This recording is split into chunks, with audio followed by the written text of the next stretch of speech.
Hello po mga ka-subscriber, dito naman po tayo sa ating video ngayong umaga.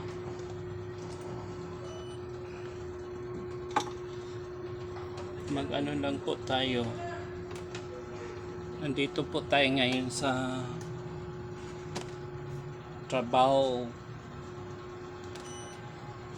Mag-ano lang po tayo po mga ka-subscriber sa ating bansang Pilipinas na sinilangan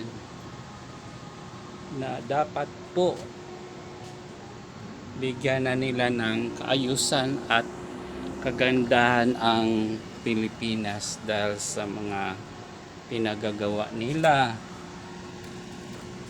na ayaw po nilang tanggapin ang mga ginagawa po nila sa ating bansang Pilipinas. Gusto nila manatili sa ating bansa na magpatuloy ang kanilang serbisyo. Hindi naman po pwede po yan kasi po may ano po tayo batas na hanggang 5 years lang ang ating pagkaluklok sa bilang presidente. Ngayon po ang inaanon po nila po mga ka-subscriber yung kay Inday Sara at sa mga Duterte,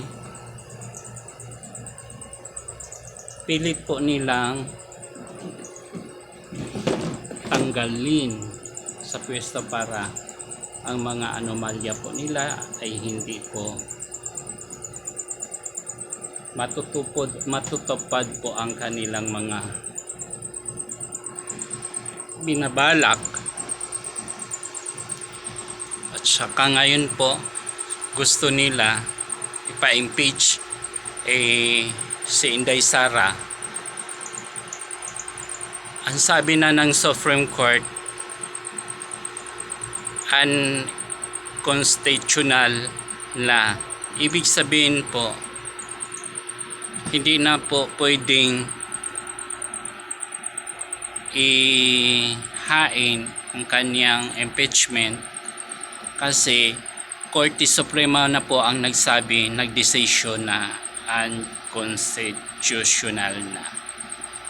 Pilit pa rin nila na maghain ng motion for reconsideration para talaga ma-impeach.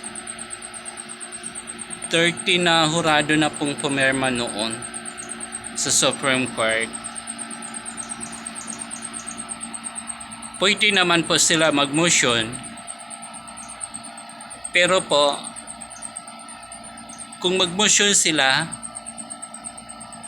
may pipirma na judge or dalawa, talo pa rin sila.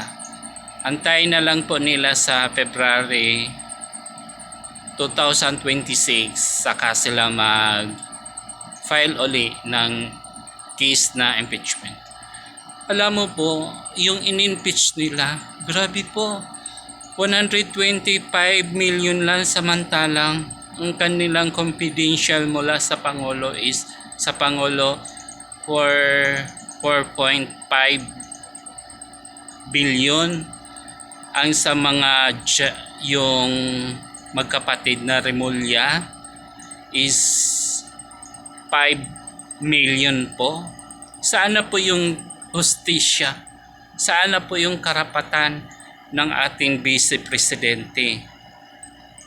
Sa House, malaki rin, at saka sa Speaker.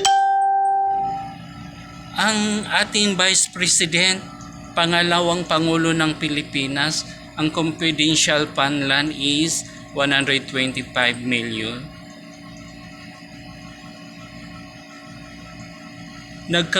Nagkagulo na po sila sa 125 million. Nilustay daw ni Inday Sara. Kaya yung in-impeach nila sa House of Representatives na walang jurisdiction ay inano po nila, pinatulog at saka inakyat sa Senate. Kaya yung Senate, ina-avoid na hindi pwedeng ganon.